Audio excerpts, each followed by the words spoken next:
ਅਕਾਲੀ ਦਲ ਅੰਮ੍ਰਿਤਸਰ ਦੇ ਪ੍ਰਧਾਨ ਸਿਮਰਨਜੀਤ ਸਿੰਘ ਮਾਨ, ਆਗੂ ਨਵਪ੍ਰੀਤ ਸਿੰਘ ਮੰਨਣ, ਡਾਕਟਰ ਸੂਦ ਨੇ ਸ਼੍ਰੋਮਣੀ ਗੁਰਦੁਆਰਾ ਪ੍ਰਬੰਧਕ ਕਮੇਟੀ ਸਹਿਤ ਸੈਂਟਰ ਅਤੇ ਪੰਜਾਬ ਸਰਕਾਰ ਤੇ ਕਈ ਜ਼ੁਬਾਨੀ ਵਾਰ ਕੀਤੇ। ਉਹਨਾਂ ਨੇ ਕਿਡਨੀ ਸਕੈਮ ਦੀ ਤਰ੍ਹਾਂ ਮੌਤ ਦਾ ਸ਼ਿਕਾਰ ਹੋਈ ਡਾਕਟਰ ਸੂਦ ਦੀ ਮਾਂ ਦੇ ਗੁਰਦੇ ਕੱਢਣ ਵਿੱਚ ਸ਼ਾਮਲ ਡਾਕਟਰਾਂ ਨੂੰ ਬਚਾਉਣ ਲਈ ਸਾਬਕਾ ਕੈਬਨਿਟ ਮੰਤਰੀ ਅਨਿਲ ਜੋਸ਼ੀ ਦੇ ਨਾਮ ਨੂੰ ਵੀ ਜੱਗ ਜ਼ਾਹਿਰ ਕੀਤਾ। ਉਹਨਾਂ ਨੇ ਕਿਹਾ ਕਿ ਪੰਜਾਬ ਮੈਡੀਕਲ ਕੌਂਸਲ ਦੇ ਚੇਅਰਮੈਨ ਗਰੇਵਾਲ ਨੇ ਖੁਦ ਪੱਤਰ ਵਿੱਚ ਲਿਖਿਆ ਕਿ ਡਾਕਟਰਾਂ ਤੇ ਕਾਰਵਾਈ ਨਾ ਕਰਨ ਲਈ ਉਸ ਤੇ ਦਬਾਅ ਪਾਇਆ ਗਿਆ। उस पत्र में साबका मंत्री अनिल जोशी का नाम ही शामिल है। दूसरे पासे अनिल जोशी ने सारे आरोपों को सिरे तो बेबुनियाद कहते हुए नकारा। आओ दिखाइए इस संबंधी पूरी रिपोर्ट। ਜਿਹੜੀਆਂ ਪੰਜਾਬ ਦੇ ਵਿੱਚ ਮੈਲ ਪ੍ਰੈਕਟਿਸਿਸ ਹੋ ਰਹੀਆਂ ਡਾਕਟਰਾਂ ਦੀਆਂ, ਹਸਪੀਟਲਸ ਦੀਆਂ, ਉਹਨਾਂ ਦੇ ਵਿਕਟਮਸ ਇਹ ਸੂਦ ਸਾਹਿਬ ਬਣੇ ਹੋਏ ਆ। ਇਹਨਾਂ ਦੀ ਮਦਰ ਨੂੰ ਜਾਣ ਬੁੱਝ ਕੇ ਪੈਸੇ ਬਟੋਰੇ ਗਏ ਆ, ਪਹਿਲਾਂ 3 ਲੱਖ, ਫਿਰ 2 ਲੱਖ, ਫਿਰ ਹੋਰ, ਅਤੇ ਅੰਤ ਦੇ ਵਿੱਚ ਜਦੋਂ ਉਹਨਾਂ ਦਾ ਦੇਹਾਂਤ ਹੋਇਆ ਇਹਨਾਂ ਨੇ ਫਿਰ ਉਹਨਾਂ ਦੇ ਗੁਰਦੇ ਵੀ ਕੱਢ ਲਏ ਕਿਸੇ ਹੋਰ ਚੀਜ਼ ਦੇ ਵਿੱਚ ਪਾਉਣ ਨੂੰ। ਇਹੋ ਜਿਹੀ ਬੇਈਮਾਨੀ ਤਾਂ ਅਸੀਂ ਕਦੇ ਦੇਖੀ ਨਹੀਂ। ਅਤੇ ਜਦੋਂ ਇਹਨਾਂ ਨੇ ਰਿਪੋਰਟ ਕੀਤਾ ਮੈਡੀਕਲ ਕੌਂਸਲ ਨੂੰ, ਗਰੇਵਾਲ ਸਾਹਿਬ ਨੂੰ, ਉਹਨਾਂ ਨੇ ਇਹ ਚਿੱਠੀ 'ਚ ਲਿਖਿਆ ਕਿ ਮੇਰੇ ਵੱਸ ਦੀ ਗੱਲ ਨਹੀਂ, ਜਿਹੜੇ ਤੁਹਾਡੇ ਇੱਥੋਂ ਦੇ MLA ਵਜ਼ੀਰ ਸਾਹਿਬ ਜੋਸ਼ੀ ਹੈ, ਇਹ ਸਾਰੇ ਜਿੰਨੇ ਵੀ ਡਾਕਟਰ ਹੈ ਜਿਹੜੇ ਇਹੋ ਜਿਹੇ ਮਾੜੇ ਕੰਮ ਕਰਦੇ ਹੈ, ਉਹਨਾਂ ਦੀ ਹਿੱਕ ਦੇ ਉੱਤੇ ਇਹਨਾਂ ਨੇ ਆਪਣਾ ਹੱਥ ਰੱਖਿਆ ਹੋਇਆ। ਇਹ ਸਾਰੀ ਚੀਜ਼ ਹੈ ਜੋ ਕੁਛ ਇਹਨਾਂ ਦੇ ਨਾਲ ਹੋਇਆ। ਅਗਲੀ ਚੀਜ਼ ਮੈਂ ਤੁਹਾਨੂੰ ਦੱਸਣਾ ਚਾਹੁੰਦਾ ਕਿ ਇਹ 3 ਦਿਨ ਹੋਏ ਹੈ SGPC ਨੇ ਬਹੁਤ ਜ਼ਿਆਦਾ ਐਡਵਰਟਾਈਜ਼ ਕੀਤਾ ਹੈ ਕਿ ਗੁਰੂ ਗ੍ਰੰਥ ਸਾਹਿਬ ਮਹਾਰਾਜ ਦੇ ਸਰੀਰ ਦੇ ਵਿੱਚੋਂ 47 ਸਾਲ ਪਹਿਲਾਂ 37 ਸਾਲ ਪਹਿਲਾਂ ਜਿਹੜੀ ਗੋਲੀ ਲੱਗੀ ਸੀਗੀ ਉਹ ਅਸੀਂ ਕੱਢੀ ਹੈ। ਹੁਣ ਅਸੀਂ ਪੁੱਛਦੇ ਹਾਂ ਕਿ ਗੁਰੂ ਗ੍ਰੰਥ ਸਾਹਿਬ ਸਾਡੇ ਸਿੱਖਾਂ ਲਈ ਬਹੁਤ ਮਹੱਤਵਪੂਰਨ ਹੈ, ਸਾਡੇ ਲਈ ਬਹੁਤ ਮਾਇਨੇ ਰੱਖਦੇ ਹੈ, ਅਤੇ 47 ਸਾਲ ਤੁਸੀਂ ਐਂ ਕਹਿਣ ਦਿੱਤੇ ਗੁਰੂ ਗ੍ਰੰਥ ਸਾਹਿਬ ਨੂੰ, ਉਹਨਾਂ ਦੇ ਵਿੱਚੋਂ ਗੋਲੀ ਹੋਈ ਨਹੀਂ ਕੱਢੀ ਹੈਗੀ। ਅਤੇ ਅਜੇ ਤੱਕ ਇਹਨਾਂ ਨੇ ਸੈਂਟਰ ਤੋਂ ਕੋਈ ਰਿਕਾਰਡ ਨਹੀਂ ਮੰਗਿਆ ਕਿ ਸਿੱਖ ਰੈਫਰੈਂਸ ਲਾਇਬ੍ਰੇਰੀ ਜਿਹੜੀ ਲੁੱਟੀ ਗਈ ਹੈ, ਫੌਜ 3 ਫੌਜਾਂ ਇੱਥੇ ਆਈਆਂ, ਇੱਕ ਬਰਤਾਨੀਆ ਦੀ, ਇੱਕ ਸੋਵੀਅਤ ਰੂਸ ਦੀ, ਇੱਕ ਇੰਡੀਆ ਦੀ, ਅਤੇ ਜਿਹੜਾ ਤੋਸ਼ਾਖਾਨਾ ਲੁੱਟਿਆ ਦਰਬਾਰ ਸਾਹਿਬ ਦਾ, ਉਹਦਾ ਵੀ ਕੋਈ ਰਿਕਾਰਡ ਇਹਨਾਂ ਨੇ ਸੈਂਟਰ ਤੇ ਫੌਜ ਤੋਂ ਨਹੀਂ ਮੰਗਿਆ ਹੈਗਾ। ਨਾ ਅੱਜ ਸਾਨੂੰ ਕੋਈ ਡਿਕਲੇਅਰ ਕਰਕੇ ਦੱਸਦਾ ਹੈ ਕਿ ਸੰਤ ਜਰਨੈਲ ਸਿੰਘ ਭਿੰਡਰਾਂਵਾਲਿਆਂ ਦਾ ਸੰਸਕਾਰ ਕਿੱਥੇ ਹੋਇਆ, ਉਹਨਾਂ ਦੇ ਫੁੱਲ ਕਿੱਥੇ ਪਾਏ ਗਏ, ਉਹਨਾਂ ਦਾ ਭੋਗ ਕਿੱਥੇ ਪਾਇਆ ਗਿਆ। ਜਨਰਲ ਸ਼ਵੇਕ ਸਿੰਘ ਜਿਹਨੇ ਬੰਗਲਾਦੇਸ਼ ਦਾ ਯੁੱਧ ਜਿੱਤਿਆ, ਉਹਨਾਂ ਦੀ 7 ਦਿਨ ਲਾਸ਼ ਕਮਰੇ 'ਚ ਪਈ ਰਹੀ ਅਤੇ ਮਿਲਟਰੀ ਨੇ ਚੱਕੀ ਨਹੀਂ, ਜਦਕਿ ਮਿਲਟਰੀ ਦਾ ਕਾਨੂੰਨ ਹੈ ਕਿ ਜੇ ਦੂਜੇ ਪਾਸੇ ਦਾ ਜਰਨੈਲ ਜਾਂ ਅਫਸਰ ਜਾਂ ਸਿਪਾਹੀ ਵੀ ਲੜਾਈ ਦੇ ਵਿੱਚ ਮਾਰਿਆ ਜਾਂਦਾ ਹੈ, ਉਸ ਨੂੰ ਪੂਰੀ ਤਮੀਜ਼ ਦੇ ਨਾਲ, ਬੜੇ ਓਨਰਸ ਦੇ ਨਾਲ ਉਸ ਦਾ ਸੰਸਕਾਰ ਕਰੀਦਾ ਹੈਗਾ। ਇਹ ਕੋਈ ਚੀਜ਼ SGPC ਅਜੇ ਤੱਕ ਪੁੱਛ ਨਹੀਂ ਰਹੀ, ਨਾ ਕਰ ਸਕਦੀ ਹੈ। ਅਤੇ ਤੁਸੀਂ ਦੱਸੋ ਕਿ 37 ਸਾਲ ਇਹ ਸਾਡੇ ਲਿਵਿੰਗ ਗੁਰੂ ਗ੍ਰੰਥ ਸਾਹਿਬ ਹੈ। ਸੁਪਰੀਮ ਕੋਰਟ ਨੇ ਵੀ ਕਿਹਾ ਕਿ ਇਹ ਜਿਉਂਦੇ ਸਿੱਖਾਂ ਦੇ ਗੁਰੂ ਗ੍ਰੰਥ ਸਾਹਿਬ ਹੈ। ਹੁਣ 37 ਸਾਲ SGPC ਨੂੰ ਪੁੱਛੋ ਕਿ ਤੁਹਾਡੇ ਸਰੀਰ ਦੇ ਵਿੱਚ ਗੋਲੀ ਪਈ ਰਹੇ ਅਤੇ ਤੁਸੀਂ ਹੁਣ ਕੱਢ ਰਹੇ ਹੋ ਅਤੇ ਉਹਦੀ ਐਡਵਰਟਿਜ਼ਮੈਂਟ ਕਰ ਰਹੇ ਹੋ। 328 ਮਹਾਰਾਜ ਦੀ ਸਰੂਪ ਉਹ ਗੁੰਮ ਕਰਤੇ ਹੈ। ਸਾਡੇ ਵਕੀਲ ਸਾਹਿਬ ਨੇ ਕੇਸ ਕਰਤਾ ਹੈਗਾ, ਉਹਦਾ ਵੀ ਕੋਈ ਪਤਾ ਨਹੀਂ ਲੱਗਦਾ, ਨਾ ਕੋਈ ਜ਼ਿੰਮੇਵਾਰੀ ਲੈਂਦੇ ਹੈਗੇ ਆ। ਅਗਲੀ ਚੀਜ਼ ਹੈ ਜਿਹੜੀ ਡਿਊਟੀ ਹੈ ਤਰਨਤਾਰਨ ਸਾਹਿਬ ਗੁਰਦੁਆਰੇ ਦੀ, ਉਹ ਮਹਾਰਾਜਾ ਰਣਜੀਤ ਸਿੰਘ ਦੇ ਪੋਤੇ ਨੌ ਨਿਹਾਲ ਸਿੰਘ ਨੇ ਉੱਥੇ ਉਹਦੀ ਉਸਾਰੀ ਕਰਾਈ ਸੀਗੀ। ਉਹ ਵੀ ਬਾਬਾ ਜਗਤਾਰ ਸਿੰਘ ਦੇ ਨਾਲ ਰਲ ਕੇ STPC ਦੇ ਦਸਤਖਤ ਹੁਕਮਾਂ ਦੇ ਨਾਲ ਉਹ ਵੀ ਤੋੜਨੀ ਸ਼ੁਰੂ ਕਰਤੀ।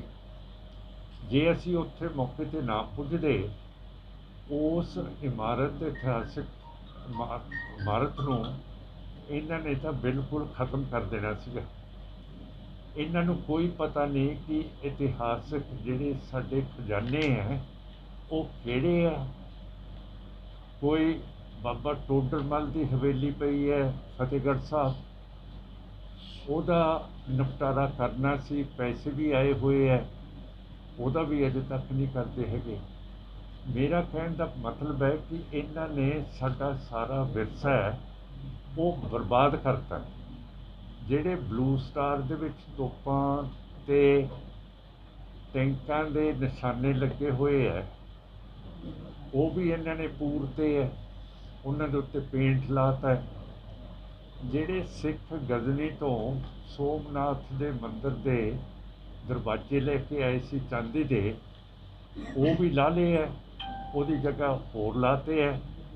ਅਸਲੀ ਦਰਵਾਜ਼ਿਆਂ ਦਾ ਸਾਨੂੰ ਪਤਾ ਨਹੀਂ, ਕਿਉਂ ਕਰਕੇ ਬਾਦਲ ਤੇ BJP ਦਾ ਖਾਸ ਰਿਸ਼ਤਾ ਰਿਹਾ, ਹੁਣ ਵੀ ਹੈਗਾ।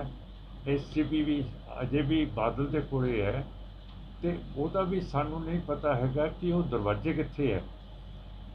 ਹੁਣ ਸਿੱਖਾਂ ਦੀ ਪਾਰਲੀਮੈਂਟ 1925 ਦੇ ਵਿੱਚ ਸਥਾਪਿਤ ਹੋਈ ਹੈ, ਅਤੇ 2010 ਤੋਂ ਬਾਅਦ ਅੱਜ 11 ਸਾਲ ਹੋ ਗਿਆ, 2000 ਹੋ ਰਹੇ। ਹੁਣ ਇਸ ਤਰ੍ਹਾਂ ਸਿੱਖ ਕੌਮ ਦੇ ਨਾਲ ਉਹਨਾਂ ਦੀ ਜਮਹੂਰੀਅਤ ਦੀਆਂ ਜਿੰਨੀਆਂ ਵੀ ਸੰਸਥਾਵਾਂ ਹੈਗੀਆਂ, ਇੰਸਟੀਟਿਊਸ਼ਨਸ ਹੈ, ਉਹਨਾਂ ਨੂੰ ਤੁਸੀਂ ਚਲਾਉਣਾ ਨਹੀਂ, ਤਾਂ ਫਿਰ ਮੇਰਾ ਮਤਲਬ ਹੈ ਕਿ ਸਿੱਖ ਅੱਜ ਹਿੰਦੂਤਵਾ ਦੇ ਥੱਲੇ ਰਹਿ ਕੇ ਇਹ ਕਿਵੇਂ ਆਪਣੇ ਧਰਮ ਨੂੰ, ਆਪਣੇ ਮਜ਼ਹਬ ਨੂੰ ਸੁਰੱਖਿਅਤ ਕਰ ਸਕਦੇ ਹੈ।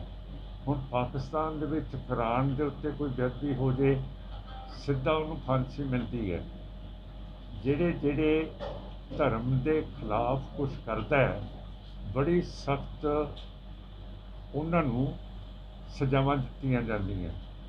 ਪਰ ਇੱਥੇ ਸਾਡੇ ਗੁਰੂ ਗ੍ਰੰਥ ਸਾਹਿਬ ਦੇ ਨਾਲ ਬਰਗਾੜੀ ਦੇ ਵਿੱਚ ਜਿਹੜੇ ਜੱਜ ਨੇ ਫੈਸਲਾ ਕਰਤਾ, ਉਹ ਚਟਾਲਾ ਸਾਹਿਬ ਦਾ ਐਡੀਸ਼ਨਲ ਐਡਵੋਕੇਟ ਜਨਰਲ ਸੀਗਾ ਜਦੋਂ ਚਟਾਲਾ ਸਾਹਿਬ ਚੀਫ ਮਿਨਿਸਟਰ ਸੀਗੇ। ਉਸ ਨੇ ਫੈਸਲਾ ਦਿੱਤਾ ਕਿ ਜੀ ਇਹ SIT ਤਾਂ ਇਹਦਾ ਤਾਂ ਰੁੱਖ ਨਹੀਂ ਹੈ। ਉਹਨਾਂ ਨੂੰ ਕਿਵੇਂ ਪਤਾ ਲੱਗਿਆ ਇਹਦਾ ਰੁੱਖ ਨਹੀਂ ਹੈ, ਜਦੋਂ ਉਹਨਾਂ ਨੇ ਰਿਪੋਰਟਾਂ ਸਾਰੀਆਂ ਕਰਤੀਆਂ ਅਤੇ ਸਿਰਫ ਬਾਦਲ ਨੂੰ, ਸੁਖਬੀਰ ਨੂੰ ਅਤੇ ਸੈਣੀ ਨੂੰ ਉਸ ਜੱਜ ਨੇ ਲਾਉਣਾ ਸੀਗਾ। ਅਸੀਂ ਕਹਿੰਦੇ ਹਾਂ ਕਿ ਜੇ ਸਾਡੇ ਕੋਲ SGPC ਹੋਵੇ ਅਤੇ ਅਸੀਂ ਪਾਰਲੀਮੈਂਟ ਦੇ ਵਿੱਚ ਇਸ ਜੱਜ ਦੇ ਖਿਲਾਫ ਇੰਪੀਚਮੈਂਟ ਦਾ ਮੁਕੱਦਮਾ ਕਰੀਏ। ਸਾਡੇ ਸਿੱਖਾਂ ਦੇ MLA ਤਾਂ ਬਹੁਤ ਥੋੜ੍ਹੇ ਹੈ, ਜ਼ਿਆਦਾ ਤੋਂ ਜ਼ਿਆਦਾ 10 ਹੋ ਜਾਂਦੇ ਹੈ, ਅਤੇ 543 ਮੈਂਬਰ ਹੈ। ਮੇਰਾ ਮਤਲਬ ਹੈ ਕਿ ਸਾਡੀ ਇਸ ਮੁਲਕ ਦੇ ਵਿੱਚ ਪੇਸ਼ ਨਹੀਂ ਚੱਲਦੀ ਹੈਗੀ, ਨਾ ਸਾਨੂੰ ਕੁਛ ਮਿਲਦਾ ਹੈਗਾ, ਨਾ ਸਾਡੀਆਂ ਨੌਕਰੀਆਂ ਮਿਲਦੀਆਂ, ਨਾ ਸਾਡੇ ਕੋਲ ਇੱਥੇ ਪੈਸਾ ਆਉਂਦਾ ਹੈ। ਸਾਡੇ ਬਾਰਡਰ ਖੁੱਲ੍ਹ ਜਾਣ, ਈਰਾਨ ਦੇ ਵਿੱਚ ਬਾਸਮਤੀ ਦੀ ਕੀਮਤ 6000 ਰੁਪਇਆ ਕੁਇੰਟਲ ਹੈ, ਇੱਥੇ 1800-1900 ਹੈਗੀ ਹੈ। ਜੇ ਬਾਰਡਰ ਖੁੱਲ੍ਹ ਜਾਣ, ਸਾਡੇ ਵਪਾਰੀਆਂ ਨੂੰ ਫਾਇਦਾ ਹੋਵੇ, ਸਾਡੇ ਜਿਹੜੇ ਬੇਰੁਜ਼ਗਾਰ ਲੋਕ ਹੈ ਉਹ ਟਰੱਕਾਂ 'ਤੇ ਲੱਗ ਜਾਣ, ਅਤੇ ਕਿੰਨੀ ਇੱਥੇ ਪੰਜਾਬ ਦੇ ਵਿੱਚ ਸਾਡੇ ਵਿੱਚ ਹਾਲਾਤ ਬਿਹਤਰ ਬਣ, ਜਿਹੜਾ ਅੱਜ ਭੁੱਖਮਰੀ ਬਣੀ ਹੋਈ ਹੈ। ਸੋ ਇਹ ਸਾਰੀਆਂ ਚੀਜ਼ਾਂ ਹੈਗੀਆਂ। ਮਿਲਟਰੀ ਕਹਿੰਦੀ ਹੈ ਕਿ ਇਹ ਸਾਨੂੰ ਕੋਵਿਡ ਦੇ ਲਈ ਇੱਥੇ ਸੇਵਾ ਕਰਨ ਨੂੰ ਲਾਓ। ਅਸੀਂ ਕਹਿੰਦੇ ਹਾਂ ਤੁਹਾਥੋਂ ਬਾਰਡਰ ਤਾਂ ਅਜੇ ਤੱਕ ਸਾਂਭੇ ਨਹੀਂ ਜਾਂਦੇ। ਹੁਣ ਲੱਦਾਖ ਦੇ ਵਿੱਚ ਕਿੰਨੇ ਹਜ਼ਾਰ ਕਿਲੋਮੀਟਰ ਤੁਸੀਂ ਲਟਾਤੇ ਹੈ। ਪਿਛਲੇ April 2020 ਤੋਂ ਦੇ ਬਾਅਦ, ਅਤੇ ਜਦੋਂ ਤੁਸੀਂ ਬਾਰਡਰ ਹੀ ਨਹੀਂ ਸਾਂਭ ਸਕਦੇ ਆਪਣੇ ਮੁਲਕ ਦਾ, ਅਤੇ ਤੁਹਾਨੂੰ ਕੋਵਿਡ ਦੇ ਵਿੱਚ ਲਿਆ ਕੇ ਅਸੀਂ ਕੀ ਕਰਾਂਗੇ। ਪਰ ਜਿਹੜੇ ਮਿਲਟਰੀ ਦੇ ਜਨਰਲ ਲਿਖ ਰਹੇ ਹੈ ਆਰਟੀਕਲਸ ਕਿ ਕੋਵਿਡ ਦੀ ਸਾਨੂੰ ਸੇਵਾ ਮਿਲਣੀ ਚਾਹੀਦੀ ਹੈ, ਇਹਦਾ ਮਤਲਬ ਹੈ ਮਿਲਟਰੀ ਦੇ ਵਿੱਚ ਮੋਦੀ ਤੇ ਬੀਜੇਪੀ ਆਰਐਸਐਸ ਦੀ ਸਰਕਾਰ ਦੇ ਵਿੱਚ ਇਤਬਾਰ ਟੁੱਟ ਗਿਆ। ਨੋ ਕੌਨਫੀਡੈਂਸ ਇਨ ਦ ਬੀਜੇਪੀ ਆਰਐਸਐਸ ਮਿਨਿਸਟਰੀ, ਜਿਹੜੀ ਕਿ ਫੌਜ ਵੀ ਕਹਿ ਰਹੀ ਹੈ ਕਿ ਸਾਨੂੰ ਉੱਥੇ ਸੇਵਾ 'ਤੇ ਲਾਓ। ਤੋ ਇਹ ਸਾਰੀਆਂ ਚੀਜ਼ਾਂ ਜਿਹੜੀਆਂ ਦਰਦ ਵਾਲੀਆਂ ਹੈਗੀਆਂ, ਜਿਹੜੀਆਂ ਤੁਹਾਡੇ ਪੇਸ਼ ਕਰ ਰਹੇ ਹਾਂ। ਤੇ ਹੁਣ ਜਿਹੜੇ ਤੁਸੀਂ ਸਵਾਲ ਪੁੱਛਣੇ ਹੋ ਤੁਸੀਂ ਪੁੱਛੋ। ਹਾਂ, BSF ਵਾਲੇ ਨੇ ਅਸੀਂ ਰਿਪੋਰਟ ਵੀ ਦਿੱਤੀ ਹੈ ਕਿ ਇਹ ਜਿਹਨੂੰ ਚਾਹੁਣ ਬਾਰਡਰ ਤੋਂ ਉਹਨੂੰ ਮਾਰ ਦਿੰਦੇ ਆ, ਕਿ ਇਹ ਮੁਸਲਮਾਨ ਹੈ। ਹੁਣ ਜਿਹੜਾ ਪਿਛਲਾ ਇਨਕਾਊਂਟਰ ਬਾਰਡਰ ਦੇ ਉੱਤੇ ਹੋਇਆ, ਉਹ ਬੰਦੇ ਦੇ ਕੋਲੇ ਕੁਛ ਮਿਲਿਆ ਨਹੀਂ, ਨਾ ਉਹਦੇ ਕੋਲੇ ਗੋਲੀਆਂ ਸੀ, ਨਾ ਉਹਦੇ ਕੋਲੇ ਹੈਰੋਇਨ ਸੀਗੀ, ਨਾ ਉਹਨਾਂ ਦੇ ਕੋਲੇ 34 ਰੁਪਏ ਮਿਲੇ ਹੈ। ਇੱਕ ਪਹਿਲਾਂ ਬੰਦਾ ਮਾਰਤਾ, ਉਹਦੇ ਕੋਲੇ ਛਿੱਲੜਾਂ ਸੀਗੀਆਂ ਮਾਲਟਿਆਂ ਦੀਆਂ ਤੇ ਪੀਨੋ ਦੀਆਂ। ਮੇਰਾ ਕਹਿਣ ਦਾ ਮਤਲਬ ਹੈ ਕਿ ਜਿਹੜਾ ਕਾਨੂੰਨ ਹੁੰਦਾ ਹੈ ਕਿ ਤੁਸੀਂ ਹਰੇਕ ਇਨਸਾਨ ਦੀ ਇੱਜ਼ਤ ਕਰਨੀ ਹੈ, ਇਹਦੀ ਜਾਨ ਦੀ ਰਖਵਾਲੀ ਕੌਨਸਟੀਟਿਊਸ਼ਨ ਆਪਣੀ ਹੈਗੀ ਹੈ, ਤੇ ਉਸ ਦੇ ਬਾਵਜੂਦ ਤੁਸੀਂ ਮਾਰ ਦਿੰਦੇ ਹੋ। ਅਸੀਂ ਥਾਣੇਦਾਰ ਨੂੰ ਵੀ ਰਿਪੋਰਟ ਕੀਤੀ ਹੈ, SS ਨੂੰ ਵੀ ਕੀਤੀ ਹੈ ਕਿ ਇਹਦੇ 'ਤੇ ਮੁਕੱਦਮਾ ਦਰਜ ਹੋਵੇ।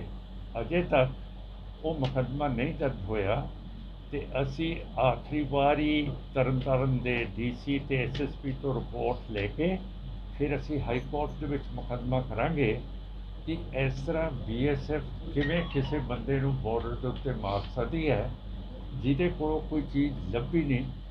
ਅਗਲੀ ਚੀਜ਼ ਹੈ ਜਿਹੜੀ ਕਰੋੜਾਂ ਦੀ ਹੈਰੋਇਨ ਰੋਜ਼ ਲਿਖ ਦਿੰਦੇ ਹੈ ਕਿ 80 ਕਰੋੜ 80 ਕਰੋੜ ਦੀ 50 ਕਰੋੜ ਦੀ ਫੜ ਲਈ ਹੈ। ਉਹ ਹੈਰੋਇਨ ਜਾਂਦੀ ਕਿੱਥੇ ਹੈ, ਉਹਦੀ ਖਪਤ ਕਿਵੇਂ ਹੁੰਦੀ ਹੈ? ਕਿਤੇ ਐਂ ਤਾਂ ਨਹੀਂ ਮਾਲਖਾਨੇ ਨੂੰ ਚੱਕ ਕੇ ਫਿਰ ਉਹ ਹੈਰੋਇਨ ਨਵੇਂ ਸਮਗਲਰ ਦੇ ਉੱਤੇ ਪਾ ਦਿੰਦੇ ਹੈ ਜਾਂ ਪੁਰਾਣੇ 'ਤੇ ਪਾ ਦਿੰਦੇ ਹੈ। ਸਾਨੂੰ ਨਾ ਤਾਂ ਕੋਰਟ ਦੱਸਦੀ ਹੈ, ਨਾ ਜਿਹਦੇ ਉਹ ਕੋਰਟ ਪ੍ਰਾਪਰਟੀ ਹੁੰਦੀ ਹੈ ਜਿਹੜੀ ਚੀਜ਼ ਜ਼ਬਤ ਹੋ ਜੇ। ਕਦੇ ਕਿਸੇ ਅਦਾਲਤ ਨੇ ਉਹਦੀ ਇੰਸਪੈਕਸ਼ਨ ਨਹੀਂ ਕੀਤੀ ਮਾਲਖਾਨੇ ਦੀ, ਕਦੇ ਕਿਸੇ ਨੇ ਇੰਸਪੈਕਸ਼ਨ ਨਹੀਂ ਕੀਤੀ। ਇਸ ਤਰ੍ਹਾਂ ਰਾਜ ਚੱਲ ਰਿਹਾ ਕਿ ਜਿਵੇਂ ਇੱਥੇ ਬਿਲਕੁਲ ਰਾਜ ਦੇ ਨਾਂ ਦੀ ਚੀਜ਼ ਨਹੀਂ ਹੈਗੀ, ਇਹ ਖਤਮ ਹੋਇਆ ਪਿਆ। ਇਹ ਸਾਰੀਆਂ ਗੱਲਾਂ ਤੁਹਾਡੇ ਨਾਲ ਕਰਨੀਆਂ ਸੀ। ਤੇ ਮੈਂ ਨਵਪ੍ਰੀਤ ਸਿੰਘ ਮੰਨਣ। ਕੀ ਕਾਰਵਾਈ ਕਰਨਾ? ਦੇਖੋ ਇਸ ਤਰ੍ਹਾਂ ਹੈ ਕਿ ਸਭ ਤੋਂ ਪਹਿਲਾਂ ਤੇ ਇੱਕ ਸੀਨੀਅਰ ਸੁਪਰਡੈਂਟ ਆਫ ਪੁਲਿਸ ਨੂੰ ਜੋ ਵੀ ਸਾਰੀਆਂ ਹੈਗੀ ਐਪਲੀਕੇਸ਼ਨ ਇੱਕ ਮੂਵ ਕੀਤੀ ਗਈ ਸੀਗੀ ਬਾਈਬਰੀ ਦੀ ਤੇ ਕਰਪਸ਼ਨ ਦੀ ਅੰਡਰ ਸੈਕਸ਼ਨ 384 304 304A 420 465 466 67 68 ਅਗੇਂਸਟ ਜਿਹੜਾ ਬੇਦੀ ਡਾਕਟਰ ਸਾਹਿਬ, ਠੀਕ ਹੈ ਜੀ, ਜਿਸ ਉੱਤੇ ਹਾਲੇ ਕਾਰਵਾਈ ਕੋਈ ਨਹੀਂ ਹੋਈ, ਠੀਕ ਹੈ। ਤੇ ਇਹਨਾਂ ਨੂੰ ਇੱਕ ਚਿੱਠੀ ਆ ਗਈ ਹੈ ਕਿ ਜੀ ਇਹ ਤੁਹਾਡੀ ਜੁਰਿਸਡਿਕਸ਼ਨ ਤੇ ਨਹੀਂ ਬਣਦਾ। ਪਰ ਮੈਂ ਇੱਥੇ ਦੱਸਣਾ ਚਾਹੁੰਦਾ ਕਿ ਅਕੋਰਡਿੰਗ ਟੂ CRPC IPC ਆਪਾਂ ਕੀ ਕਹਿੰਦੇ 0 FIR ਜਿਹੜੀ ਹੈਗੀ ਆ ਉਹ ਕਟਾਵਾਂਗੇ। ਇਸ ਦੇ ਵਿੱਚ 15 ਦਿਨ ਦਾ ਟਾਈਮ ਆਪਾਂ ਦੇ ਰਹੇ ਹਾਂ ਆਪਣਾ ਸੁਪਰਡੈਂਟ ਆਫ ਪੁਲਿਸ ਨੂੰ ਪਲੱਸ DC ਸਾਹਿਬ ਨੂੰ ਕਿ ਇਹ 'ਤੇ 0 FIR ਜਿਹੜੀ ਹੈਗੀ ਆ ਉਹ ਜਿਹੜੀ ਕੱਟੀ ਜਾਵੇ, ਤੇ ਤਾਂ ਕਿ ਜਿਹੜਾ ਹਰਿੰਦਰ ਬੇਦੀ ਹੈਗਾ ਡਾਕਟਰ ਆ ਉਹ 'ਤੇ ਜਿਹੜੀ ਹੈ ਸਖਤ ਤੋਂ ਸਖਤ ਕਾਰਵਾਈ ਜਿਹੜੀ ਆ ਉਹ ਕੀਤੀ ਜਾਵੇ। ਔਰ ਦੂਸਰੀ ਸਭ ਤੋਂ ਵੱਡੀ ਗੱਲ ਜਿਹੜੀ ਕਹਿਣ ਦੇ ਵਿੱਚ ਆਈ ਹੈ ਕਿ ਪ੍ਰਧਾਨ ਸਾਹਿਬ ਨੇ ਵੀ ਦੱਸਿਆ ਕਿ ਗਰੇਵਾਲ ਗੁਰਿੰਦਰ ਸਿੰਘ ਗਰੇਵਾਲ 2016 ਦੇ ਵਿੱਚ ਜਿਹੜਾ ਸੀਗੇ ਆਪਣਾ PMC ਦੇ ਚੇਅਰਮੈਨ ਸੀਗੇ ਜੀ, ਠੀਕ ਹੈ ਜੀ। ਉਹਨਾਂ ਨੇ ਇੱਕ ਜਿਹੜੀ ਆਪਣਾ ਈਮੇਲ ਜਿਹੜੀ ਦਿੱਤੀ ਗਈ ਹੈ ਜਿਹਦੇ ਵਿੱਚ ਸਾਫ਼ ਗੱਲ ਇੱਕ ਲਿਖੀ ਗਈ ਹੈ ਕਿ ਜਿਹੜਾ ਨਿਰਲ ਜੋਸ਼ੀ ਹੈ ਉਸ ਵੇਲੇ ਹੈਲਥ ਮਿਨਿਸਟਰ ਸੀਗਾ ਤੇ ਉਹਦਾ ਇੰਨਾ ਕੁ ਪ੍ਰੈਸ਼ਰ ਆ ਕਿ ਮੈਂ ਤੁਹਾਡੀ ਜਿਹੜੀ ਹੈਗੀ ਆ ਫਾਈਲ ਜਿਹੜੀ ਆ ਉਹ ਅੱਗੇ ਨਹੀਂ ਭੇਜ ਸਕਦਾ, ਠੀਕ ਹੈ। ਇਸ ਤੇ ਸਭ ਤੋਂ ਵੱਡੀ ਗੱਲ ਜਿਹੜਾ ਹੈਗਾ ਆਪਣਾ ਇਹਨਾਂ ਨੇ ਫਿਰ ਹਾਈ ਕੋਰਟ ਗਏ। ਹਾਈ ਕੋਰਟ ਨੇ ਵੀ ਕਿਹਾ ਕਿ ਵਿਦਿਨ 4 ਮੰਥਸ ਦੇ ਵਿੱਚ ਇਹ ਜਿਹੜੀ ਹੈਗੀ ਆ ਆਪਣਾ ਜਿਹੜੀ ਕਾਰਵਾਈ ਜਿਹੜੀ ਆ ਉਹ ਕੀਤੀ ਜਾਵੇ। ਪਰ ਇੱਥੇ ਆਪਾਂ ਇਹ ਵੀ ਮੰਗ ਕਰਦੇ ਹਾਂ ਜੇ ਪੰਜਾਬ ਸਰਕਾਰ ਜਾਂ ਆਪਣਾ DC ਸਾਹਿਬ ਜਾਂ ਸੁਪਰਡੈਂਟ ਸਾਹਿਬ 15 ਦਿਨ ਦੇ ਵਿੱਚ ਜਿਹੜੀ ਨਹੀਂ ਕਰਦੇ ਤੇ ਫਿਰ ਅਸੀਂ CBI ਥਰੂ ਹਾਈ ਕੋਰਟ ਜਾ ਕੇ CBI ਨੂੰ ਆਪਣਾ ਇੱਕ ਐਪਲੀਕੇਸ਼ਨ ਜਿਹੜੀ ਆ ਮੂਵ ਕਰਾਂਗੇ ਕਿ ਇਹਦੇ ਵਿੱਚ CBI ਦਾ ਇੰਟਰਫੇਰੈਂਸ ਜਿਹੜਾ ਉਹ ਹੋਣਾ ਚਾਹੀਦਾ। ਕਿਉਂਕਿ ਇਹ ਇੱਕ ਤੁਹਾਨੂੰ ਯਾਦ ਹੋਊਗਾ ਕਿ ਅੱਜ ਤੋਂ 2-3 ਸਾਲ ਪਹਿਲਾਂ ਇੱਕ ਸਕੈਮ ਹੋਇਆ ਸੀ ਬੜਾ ਤਗੜਾ ਕਿਡਨੀ ਸਕੈਮ, ਠੀਕ ਹੈ। ਇਹ ਬੜਾ ਵੱਡਾ ਕਿਡਨੀ ਸਕੈਮ ਹੈ। ਜਿਹੜੇ ਹੋਰ ਵੀ ਹੈਗੇ ਆ ਬੰਦੇ ਇਹਦੇ ਵਿੱਚ ਇਨਵੋਲਵ ਉਹ ਸਾਰੇ ਜਿਹੜੇ ਆ ਉਹ ਸਾਰੇ ਜਿਹੜੇ ਹੈਗੇ ਆ ਉਹ ਸਾਰੇ ਨੰਗੇ ਕੀਤੇ ਜਾਣਗੇ ਤੇ ਇਹੋ ਹੀ ਸਾਡੀ ਮੰਗ ਹੈ ਜੀ। ਸਰ ਡਾਕਟਰ ਜਿਹੜੇ ਦੇਖੋ ਜੀ, ਇਹ ਤੁਹਾਡੀ ਗੱਲ ਬਿਲਕੁਲ ਠੀਕ ਆ ਕਿ ਜਿਹੜੇ ਹੈਗੇ ਨੇ ਆਪਣਾ ਅੱਜ ਕੱਲ੍ਹ ਦੇ ਜਿਹੜੇ ਡਾਕਟਰਸ ਨੇ ਉਹ ਇੱਕ ਤਰ੍ਹਾਂ ਦੇ ਅੱਜ ਕੱਲ੍ਹ ਜਲਾਦ ਬਣ ਚੁੱਕੇ ਆ ਤੇ ਇਹ ਜਿਹੜਾ ਮਸਲਾ ਹੈਗਾ ਵਾ ਇਹਨਾਂ ਦੇ ਕਹਿਣ ਮੁਤਾਬਕ ਸੂਸਾਦ ਦੇ ਕਹਿਣ ਦੇ ਮੁਤਾਬਕ ਹੀ ਇਹਨਾਂ ਦੀ ਜਿਹੜੀ ਮਦਰ ਸੀ ਉਹਨੂੰ ਕੁਝ ਵੀ ਨਹੀਂ ਸੀ ਹੈਗਾ, ਪਰ ਫਿਰ ਵੀ ਡਾਕਟਰ ਨੇ ਉਹਨਾਂ ਤੇ ਪ੍ਰੈਸ਼ਰਾਈਜ਼ ਕੀਤਾ ਤੇ ਜਿਹੜਾ ਹੈਗਾ ਉਹਨਾਂ ਨੂੰ ਕੰਮ ਕਰਾਉਣਾ ਪਿਆ। ਹਾਲੇ ਇਲਾਜ ਹੋਇਆ ਨਹੀਂ। ਦੇਖੋ CMC ਇੱਕ ਬਹੁਤ ਵੱਡਾ ਅਦਾਰਾ ਹੈ ਜਿਹਦੇ ਵਿੱਚ ਉਹਨਾਂ ਕੋਲ ਇਕਵਿਪਮੈਂਟਸ ਵੀ ਨਹੀਂ ਹੈਗੇ ਕਿ ਉਹ ਉਹਦਾ ਇਲਾਜ ਕਰ ਸਕਣ ਤੇ ਡਾਕਟਰ ਪਰਸਨਲੀ ਜਿਹੜਾ ਹੈ ਉਹ ਆਪਣੇ ਸਵਾਰਥ ਵਾਸਤੇ ਆਪਣੇ ਵਾਸਤੇ ਇਹਨਾਂ ਕੋਲ 1.5 ਲੱਖ ਰੁਪਏ ਡਿਮਾਂਡ ਕਰ ਰਿਹਾ ਕਿ ਮੈਂ ਆਪਣੇ ਪਰਸਨਲ ਲੈਵਲ ਦੇ ਉੱਤੇ ਵੀ ਆਪਣਾ 1.5 ਲੱਖ ਰੁਪਏ ਮੈਨੂੰ ਦਿਓ, ਮੈਂ ਉਹ ਇਕਵਿਪਮੈਂਟਸ ਬਣਾਉਣਾ ਤੇ ਤੁਹਾਡੀ ਜਿਹੜੀ ਹੈਗੀ ਹੈ ਮਦਰ ਦੇ ਮੈਂ ਆਪਣਾ ਕਰਾਉਣਾ ਇਲਾਜ ਕਰਾਉਣਾ। ਪਰ ਉਹ ਦੁੱਖ ਦੀ ਗੱਲ ਹੈ ਕਿ ਉਸ ਤੋਂ ਪਹਿਲਾਂ ਹੀ ਉਹਨਾਂ ਦੀ ਮਦਰ ਨੂੰ ਮਾਰ ਦਿੱਤਾ ਜਾਂਦਾ ਹੈ ਤੇ ਜੋ ਉਹਨਾਂ ਦੀਆਂ ਕਿਡਨੀਜ਼ ਨੇ ਜਾਂ ਪਲੱਸ ਉਹ ਹੋਰ ਜਿਹੜੀਆਂ ਗੱਲਾਂ ਨੇ ਉਹ ਕੱਢ ਲਿੱਤੀਆਂ ਜਾਂਦੀਆਂ ਨੇ। ਪਰ ਆ ਤੁਸੀਂ ਹੁਣ ਕਰੋਨਾ ਪੈਂਡੇਮਿਕ ਦੇ ਵਿੱਚ ਵੀ ਦੇਖਿਆ ਕਿ ਜਿਹੜੇ ਆਪਣਾ ਹੈਗੇ ਨੇ ਕਿ ਡਾਕਟਰਸ ਉਹਨਾਂ ਦਾ ਕੀ ਰੋਲ ਰਿਹਾ ਤੇ ਇਸ ਕਰਕੇ ਅਸੀਂ ਇਹ ਵੀ ਅੱਗੇ ਜਿਹੜਾ ਹੈਗਾ ਮੁੱਦਾ ਰੱਖਾਂਗੇ ਕਿ ਇਹਦੀ ਜਿਹੜੀ ਇਨਵੈਸਟੀਗੇਸ਼ਨ ਹੈਗੀ ਆ through proper channel through CBI ਕੀਤੀ ਜਾਵੇਗੀ। ਹਾਂਜੀ ਆਪਣਾ ਨਾਮ ਦੱਸ ਕੇ ਸਰ ਕੀ ਮਸਲਾ ਸਰ? ਮੈਂ ਡਾਕਟਰ ਮਨਵੰਤ ਸਿੰਘ ਸੂਦ। ਇਹ ਜਿਹੜਾ ਮਸਲਾ ਵਾ ਹੈਲਥ ਦੇ ਨਾਲ ਰਿਲੇਟਡ ਆ, ਇਹਦੇ ਵਿੱਚ ਹਰ ਬੰਦਾ ਅਫੈਕਟਡ ਹੁੰਦਾ। ਕਿੱਦਾਂ ਬਲੈਕ ਸ਼ੀਪ ਜਿਹੜੇ ਡਾਕਟਰ ਨੇ ਉਹ ਕਿਸ ਤਰ੍ਹਾਂ ਪੇਸ਼ੈਂਟ ਨੂੰ ਜਿਹੜਾ ਫਰਜ਼ੀ ਮਰੀਜ਼ ਬਣਾ ਕੇ ਕਿੱਦਾਂ ਲੁੱਟ ਸੁੱਟ ਕਰ ਰਿਹਾ, ਉਹਦਾ ਸਕੈਮ ਹੈ ਬਹੁਤ ਤਗੜਾ। ਜਿਸ ਤਰ੍ਹਾਂ ਕਿਡਨੀ ਸਕੈਮ ਹੋਇਆ ਨਾ ਜਸਟ ਲਾਈਕ ਉਹ ਹੀ ਹੈ। ਇਹ ਸਨ 2013 ਦੀ ਗੱਲ ਹੈ। ਅਸੀਂ CMC ਹਸਪੀਟਲ ਦੇ ਵਿੱਚ ਕਿਸੇ ਪੇਸ਼ੈਂਟ ਦਾ ਟ੍ਰੀਟਮੈਂਟ ਚੱਲ ਰਿਹਾ ਸੀ ਕਿ ਉਹ ਸਾਡੇ ਰਿਲੇਟਿਵ ਸੀ, ਉਹਦਾ ਹੀ ਪਤਾ ਲੈਣ ਗਏ ਸਾਂ। ਇਨ ਬਿਟਵੀਨ ਕਿ ਮੈਂ ਆਪਣੀ ਮਦਰ ਨੂੰ ਵੀ ਕਿਹਾ ਵੀ ਤੁਸੀਂ ਸਰਵਾਈਕਲ ਤੋਂ ਤੁਹਾਨੂੰ ਪ੍ਰੋਬਲਮ ਹੈ, ਤੁਸੀਂ ਜਿਹੜੇ ਟੈਸਟ ਵਗੈਰਾ ਇੱਥੋਂ ਕਰਵਾ ਲਓ ਕਿਉਂਕਿ ਤਰਨਤਾਰਨ 'ਚ ਇੰਨੀਆਂ ਫੈਸਿਲਿਟੀਜ਼ ਅਵੇਲੇਬਲ ਨਹੀਂ ਹੈਗੀਆਂ। ਉਸ ਟਾਈਮ ਡਾਕਟਰ ਨੇ ਕਿਹਾ ਜੀ ਤੁਸੀਂ ਇਕੋ ਕਾਰਡੀਓਗ੍ਰਾਫੀ ਜੋ ਵੀ ਹੈਗਾ ਉਹ ਕਰਾਓ। ਉਹ ਨਾਰਮਲ ਆਈ। ਉਸ ਤੋਂ ਬਾਅਦ ਕਹਿੰਦੇ ਜੀ ਇਮੀਡੀਏਟਲੀ ਤੇ ਇਹਨਾਂ ਦੀ ਬਾਈਪਾਸ ਸਰਜਰੀ ਹੋਣੀ ਹੈ, ਤੁਸੀਂ ਨਾ 2 ਲੱਖ ਰੁਪਈਆ ਹਸਪੀਟਲ ਦੀ ਫੀਸ ਐਡਮਿਟ ਕਰਾਓ। ਸਵੇਰੇ ਅਸੀਂ 22 ਤੇ 19 ਤਰੀਕ ਦੀ ਗੱਲ ਆ ਤੇ ਮੁੜ ਕੇ ਸਵੇਰੇ ਮਾਰਨਿੰਗ ਨਾਲ ਦੀ ਸਰਜਰੀ ਹੋਏਗੀ। 2 ਦਿਨ ਡਾਕਟਰ ਆਏ ਨਹੀਂ ਤੇ ਉਹਨਾਂ ਨੇ ਨਾ ਡਾਕਟਰ ਬੇਦੀ ਸਿਆਨ ਉੱਥੇ ਉਹਨਾਂ ਨੂੰ ਕਿਹਾ ਤਾਂ ਉਹਨਾਂ ਨੇ ਇੰਨਾ ਕੁ ਪੈਨਿਕ ਕਰਤਾ ਮੈਨੂੰ ਵੀ ਤੁਹਾਡੀ ਮਦਰ ਨੂੰ ਹੁਣੇ ਹੀ ਬਾਈਪਾਸ ਸਰਜਰੀ ਲੋੜ ਆ। ਮੈਂ ਕਿਹਾ ਜੀ ਠੀਕ ਹੈ ਜੀ। 2 ਦਿਨਾਂ ਬਾਅਦ ਮੈਂ ਇਹਨਾਂ ਨੂੰ ਉਸੇ ਵੇਲੇ 2 ਲੱਖ ਰੁਪਈਆ ਮੇਰੇ ਕੋਲ ਮੈਂ ਰਸੀਦ ਨੰਬਰ ਵੀ ਲਿਖਿਆ ਸਾਰਾ ਕੁਝ ਡਿਪੋਜ਼ਿਟ ਕਰਾਤਾ ਹਸਪੀਟਲ 'ਚ।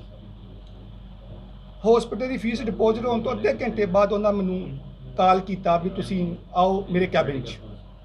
ਕੈਬਿਨ 'ਚ ਮੈਂ ਗਿਆ ਤੇ ਮੈਨੂੰ ਕਹਿੰਦੇ ਵੀ ਜਿਹੜੇ ਇੰਸਟਰੂਮੈਂਟ ਨਾਲ ਆਪਰੇਟ ਕਰਨਾ ਸੀ ਨਾ ਮੈਂ ਇਸ ਕਰਕੇ ਡਿਲੇ ਕੀਤਾ, ਉਹ ਇੰਸਟਰੂਮੈਂਟ ਆਊਟਡੇਟਡ ਨੇ। ਇੱਕ ਗੱਲ ਕਹਿ ਰਿਹਾ ਆਊਟਡੇਟਡ ਮਤਲਬ ਵੀ ਇੱਥੇ ਵਧੀਆ ਨਹੀਂ ਹੈਗੇ, ਤੁਸੀਂ 3 ਲੱਖ ਰੁਪਈਆ ਮੈਨੂੰ ਐਕਸਟਰਾ ਦਿਓ ਤੇ ਮੈਂ ਇੰਸਟਰੂਮੈਂਟ ਜਿਹੜੇ ਬਾਹਰੋਂ ਪਰਚੇਜ਼ ਕਰ ਲਵਾਂ। ਸਾਨੂੰ ਪਤਾ ਲੱਗ ਗਿਆ ਵੀ ਇਹ ਚੀਟ ਹੋ ਰਹੀ, ਸ਼ਰੇਆਮ ਚੀਟਿੰਗ ਹੋ ਰਹੀ ਹੈ। ਅਸੀਂ ਕਿਹਾ ਵੀ ਠੀਕ ਹੈ ਜੀ। ਅਸੀਂ ਸਲਾਹ ਕੀਤੀ ਤੇ ਅਸੀਂ ਆਖਿਆ ਵੀ ਇਹਦੀ ਵੀਡੀਓ ਰਿਕਾਰਡਿੰਗ ਕਰੋ ਤੋਂ ਬਾਅਦ ਗੱਲ ਕਰਾਂ ਕੀ ਕਰਨਾ। ਅਸੀਂ 1.5 ਲੱਖ ਰੁਪਈਆ ਉਹਨਾਂ ਨੂੰ ਦੇਣਾ ਕੀਤਾ ਤੇ ਨਾਲ ਹੀ ਕਿਹਾ ਵੀ ਮੇਰੇ ਤਰਨਤਾਰਨ ਨੂੰ ਬਾਕੀ ਹੀ ਪੈਸੇ ਮੰਗਾ ਰਹੇ ਆ ਤੇ ਤੁਸੀਂ 1.5 ਲੱਖ ਰੁਪਈਆ ਲਓ ਤੇ ਉਹ ਵੀਡੀਓ ਰਿਕਾਰਡਿੰਗ ਦੇ ਵਿੱਚ ਹੈ। ਕਹਿੰਦਾ ਜੀ ਸਵੇਰੇ ਆਪਰੇਸ਼ਨ ਤੋਂ ਪਹਿਲਾਂ ਮੈਨੂੰ ਦੇ ਦਿਓ। ਆਪਰੇਸ਼ਨ ਦੀ ਤੇ ਲੋੜ ਹੀ ਨਹੀਂ ਪਈ। ਮੈਡੀਸਨ ਉਹਨਾਂ ਨੇ ਇਹੋ ਜਿਹੇ ਦਿੱਤੀਆਂ ਕਿ ਮਦਰ ਦੀ ਕਾਰਡਿਕ ਅਰੈਸਟ ਹੋਣ ਨਾਲ ਡੈਥ ਹੋ ਗਈ, ਜੋ ਸਾਨੂੰ ਨਾ ਦੱਸਿਆ ਵੀ ਇਹਨਾਂ ਕਾਰਡਿਕ ਅਰੈਸਟ ਹੋਇਆ। ਅਸੀਂ ਰਿਪੋਰਟਸ ਮੰਗੀਆਂ, ਇੱਥੇ ਦਿੰਦੇ ਆ ਜੀ, ਹੁਣ ਦਿੰਦੇ ਆ ਜੀ ਰਿਪੋਰਟਸ ਲਈਆਂ, RTI ਨਾਲ ਰਿਪੋਰਟਸ ਲਈਆਂ। ਅਸੀਂ RTI ਪਾਈ CMC ਹਸਪੀਟਲ ਨੂੰ ਵੀ ਸਾਨੂੰ ਦੱਸੋ ਵੀ ਤੁਸੀਂ ਹਸਪੀਟਲ ਦੀ ਫੀਸ ਤੋਂ ਇਲਾਵਾ ਡਾਕਟਰ ਆਪਣੀ ਪਰਸਨਲ ਇੰਸਟਰੂਮੈਂਟ ਮੰਗਾਉਣ ਲਈ ਫੀਸ ਲੈ ਸਕਦਾ। ਉਹਨਾਂ ਨੇ RTI ਜੀ ਜਵਾਬ ਦਿੱਤਾ ਨਹੀਂ, ਇਹ ਕਦੀ ਵੀ ਵਿਦਆਊਟ ਰਿਸਿਪਟ ਕੋਈ ਟ੍ਰਾਂਜੈਕਸ਼ਨ ਨਹੀਂ ਹੋ ਸਕਦੀ। ਉਸ ਤੋਂ ਬਾਅਦ ਅਸੀਂ MEC ਜਿਹੜੀ ਬੋਡੀ ਸਾਰੀ ਹਿੰਦੁਸਤਾਨ ਨੂੰ ਕੰਟਰੋਲ ਕਰਦੀ ਹੈ, ਮੈਡੀਕਲ ਕਾਉਂਸਲ ਆਫ ਇੰਡੀਆ, ਉਹਨੂੰ ਅਸੀਂ ਲੈਟਰ ਲਿਖੀ ਵੀ ਆਹ ਕੁਝ ਹੋ ਰਿਹਾ ਵਾ ਮੈਡੀਕਲ ਦੇ ਵਿੱਚ ਐਥਿਕਸ ਦੇ ਵਿੱਚ। ਉਹਨਾਂ ਨੇ ਇੱਕ ਲੈਟਰ ਸਾਨੂੰ ਲਿਖੀ, ਉਹਦੇ ਵਿੱਚ ਉਹਨਾਂ ਨੇ ਮੈਂਸ਼ਨ ਕੀਤਾ ਵੀ ਪੰਜਾਬ ਗੌਰਮੈਂਟ ਨੂੰ ਗਾਈਡਲਾਈਨਸ ਕੀਤੀਆਂ ਵੀ ਇਸ ਕੇਸ ਦਾ 6 ਮਹੀਨੇ ਦੇ ਵਿੱਚ ਨਿਪਟਾਰਾ ਕਰਕੇ ਤੇ ਜਵਾਬ ਦਿਓ। 6 ਮਹੀਨੇ ਦੀ ਗੱਲ ਤਾਂ ਛੱਡੋ, ਗੱਲ ਮੈਨੂੰ ਪੰਜਾਬ ਗੌਰਮੈਂਟ ਨੇ ਬੁਲਾਇਆ ਹੀ ਨਹੀਂ, ਮੈਡੀਕਲ ਕਾਉਂਸਲ ਪੰਜਾਬ ਨੇ। ਜਦੋਂ ਪੰਜਾਬ ਮੈਡੀਕਲ ਮੈਂ ਫਿਰ ਅਪੀਲ ਕੀਤੀ MCI ਨੂੰ, ਮੈਂ ਕਿਹਾ ਜੀ ਮੈਨੂੰ ਤਾਂ ਪੰਜਾਬ ਗੌਰਮੈਂਟ ਕਾਲ ਹੀ ਨਹੀਂ ਕਰ ਰਹੀ। ਸੋ ਠੀਕ ਮੁੜ ਕੇ ਪੰਜਾਬ ਮੈਡੀਕਲ ਕਾਉਂਸਲ ਨੇ ਇਹ ਫਾਈਲ ਨੂੰ ਦੱਬ ਛੱਡਿਆ, ਇਨਕੁਆਇਰੀ ਨਹੀਂ ਕੀਤੀ ਗਈ। ਜਦੋਂ ਉੱਥੋਂ ਦੇ ਚੇਅਰਮੈਨ ਸਨ ਗਰੇਵਾਲ, ਉੱਥੋਂ ਸ਼ੁਰੂ ਹੁੰਦੀ ਗੱਲ। ਗਰੇਵਾਲ ਸਾਹਿਬ ਨੂੰ ਮੈਂ ਕਿਹਾ ਵੀ ਤੁਸੀਂ ਐਡੇ ਸੀਰੀਅਸ ਮੈਟਰ ਨੂੰ ਕਿੱਦਾਂ ਦਬਾ ਕੇ ਰੱਖ ਸਕਦੇ। ਤੇ ਉਹਨਾਂ ਨੇ ਕਿਹਾ ਕਿ ਮੇਰੇ ਉੱਪਰ ਪੋਲੀਟੀਕਲੀ ਪ੍ਰੈਸ਼ਰ ਆ ਡਾਕਟਰ ਨੂੰ ਬਚਾਉਣ ਲਈ। ਤੇ ਉਹਨਾਂ ਨੇ ਆਪਣੀ ਲੈਟਰ ਦੇ ਵਿੱਚ ਖੁਦ ਮੈਂਸ਼ਨ ਕੀਤਾ ਅਨਿਲ ਕੁਮਾਰ ਜੋਸ਼ੀ ਕੈਬਨਿਟ ਮੰਤਰੀ ਪੰਜਾਬ। ਬਾਕੀ ਮਾਨ ਸਾਹਿਬ ਤੁਹਾਨੂੰ ਬਰੀਫ ਕਰ ਦਿੰਦੇ।